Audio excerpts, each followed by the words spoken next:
Welcome back to Homesteading with the Zimmermans, where each week we give you another episode of what's happening here on our Northeast Iowa 21-acre homestead. My husband Alvin and I have been married for 25 years and we have 7 children. 5 of those children still live at home. Our oldest 2 are married and no longer live at home, so this means we also have 2 son-in-laws and 1 grandson so far. So on our 21-acre homestead, we seek to preserve the self-sufficient lifestyle of our Old Order Mennonite heritage for the next generation.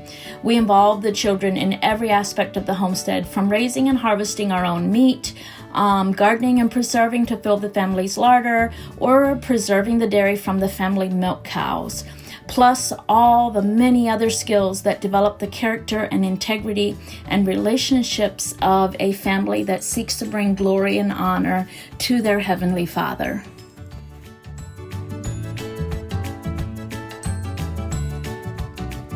Welcome back, YouTube family. In today's video, I am going to show you how we take butternut squash and use them for our pumpkin pies. So using butternut squash has always been my mom's favorite way to make pumpkin pies. Biggest reason why my siblings and I find all other pumpkin pies to be a little lacking. And so in my opinion, butternut squash makes the absolute best pumpkin pies. And now before you say, well, that would be a squash pie and not a pumpkin pie, all pumpkins are in the squash family, so it's still a pumpkin pie. Okay, so the recipe for my mom's pumpkin pie is in my book. And don't forget, right now you can get my book for 40% off when you order my book from this link, christianbook.com. You will also get a free download of our gingerbread house pattern and recipes and instructions. But anyway, the pumpkin pie recipe is in my book, and let's dive right in. Okay, friends, we baked these butternut squash for about an hour, and now we are just going to pull the peels off. I baked them at 425 degrees until they were nice and soft, and then I let them cool for a bit until they're cool enough to handle. So from the insides, I'm just gonna make sure I'm not getting any seeds in there. I'm just gonna scrape those seeds off and pick the peels off. And I don't worry too much about this bottom part that has the seeds in, because most of the pumpkin puree is up here in this part anyway. Most of the pumpkin that I want is up here.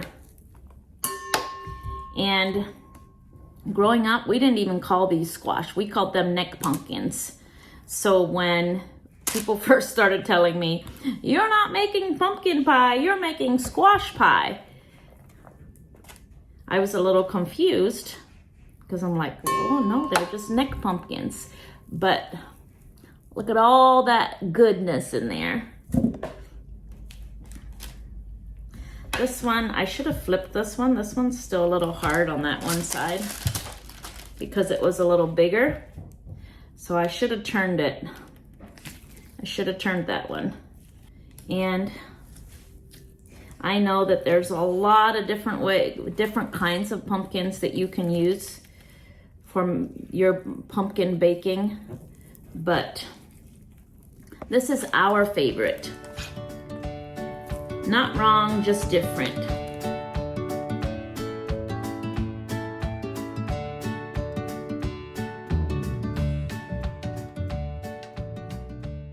All right, here's all the pumpkin that is ready to puree, and this is what I'm gonna go take to the chickens.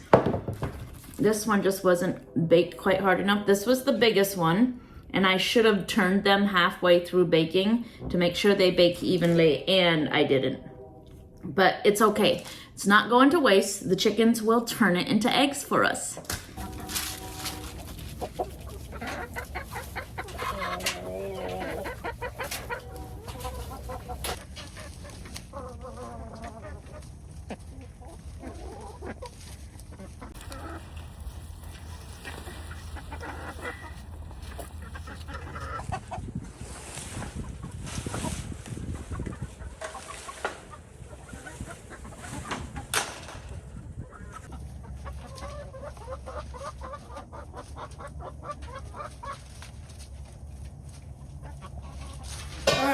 So we're gonna get started on the pie crust. 2, 4, 6. I feel like I've made pies quite a bit on YouTube lately, but I really like making pies. And we need our 2 teaspoons of salt, 2 teaspoons of baking soda, and then we need our 2 cups of shortening, or I am using lard. And we're just gonna work this until it is crumbly. Okay, there we go. We've got everything mixed up until it's fine crumbs, and we are ready to add our water.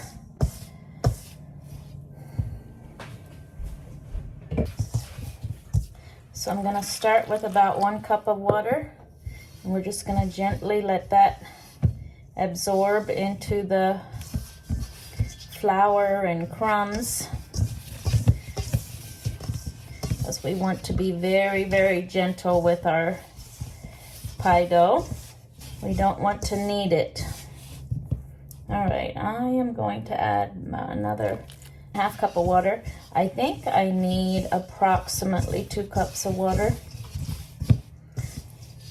But I'm going to go more by how my dough feels than how much water I have in.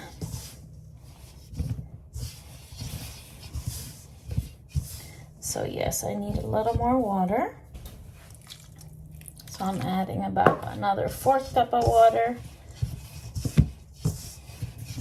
So I want this dough all to kind of stick together and be a little sticky.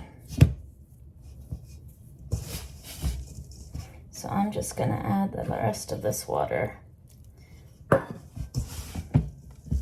because I would rather have a sticky dough than a dry dough, because we're gonna use flour to roll this anyway. So I am going to get ready to make my pies. And I would rather shake all my crumbs out the door on this tablecloth than wipe up my table and sweep the floor. So that's why I always use a tablecloth. So my big cutting board, my rolling pin. I've got my pie plates and some flour. And the last thing I need is a knife. And now we're ready to make some pies.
All right, so we're just gonna start blending all of this pumpkin together.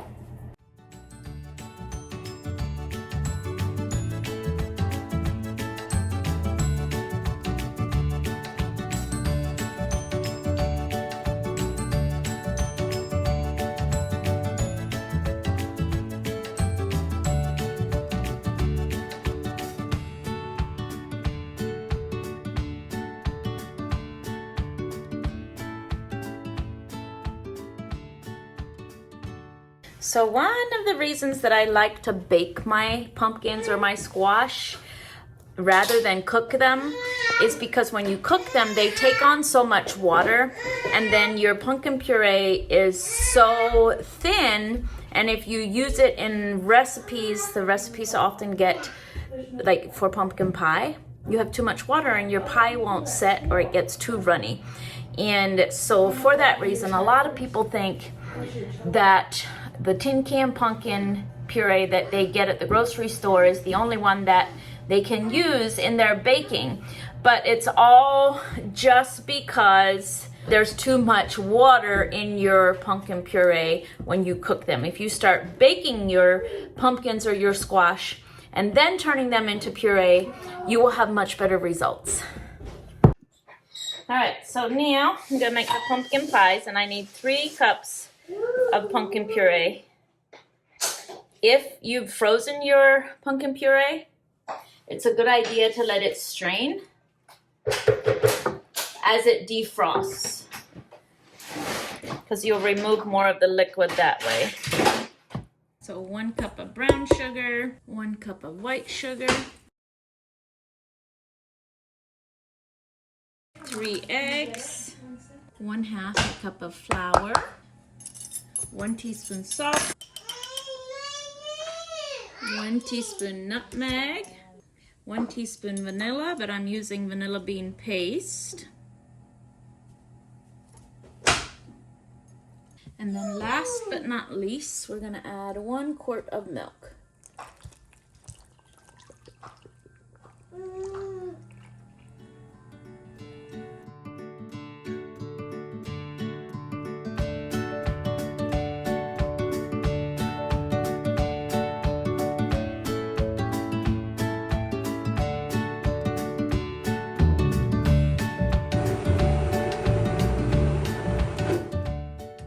So now that we have blended all our ingredients very well, we're gonna fill our unbaked pie shells, and we're gonna fill them as high as we can without having them run over, because your pumpkin pies, although they will rise when you bake them, as they cool they will fall a little bit. So filling them all the way to the top ensures that you'll have a nice thick pumpkin pie.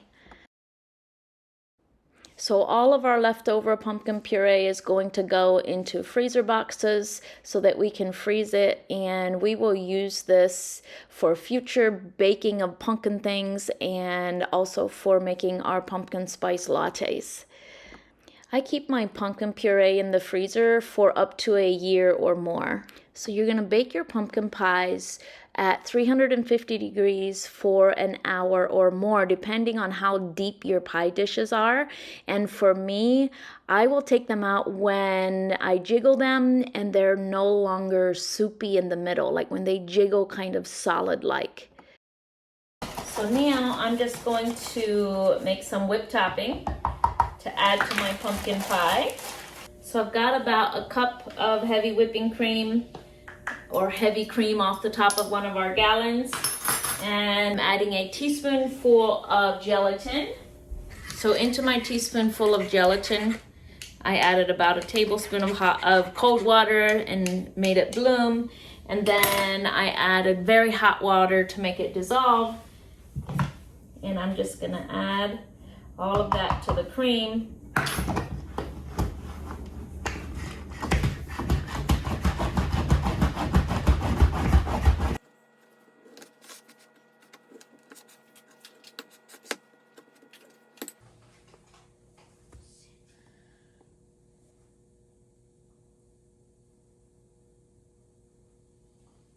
Friends, I cannot end this video without telling you one of my best hacks with pumpkin pie. This is what's left of our pumpkin pies, but what I want to tell you is you can freeze your pumpkin pies. So once you bake them and you let them cool and they're, room temperature, no longer hot, you're not gonna put the whipped topping on, and you're just gonna wrap it up. I'll wrap them up with saran wrap and then tin foil, or if your pie dishes fit, put them into a freezer Ziploc bag, zip them up, and you can freeze them for 2 to 3 months. And then when you want to serve, I defrost them in my refrigerator for 24 hours and then put the whipped cream on and serve them.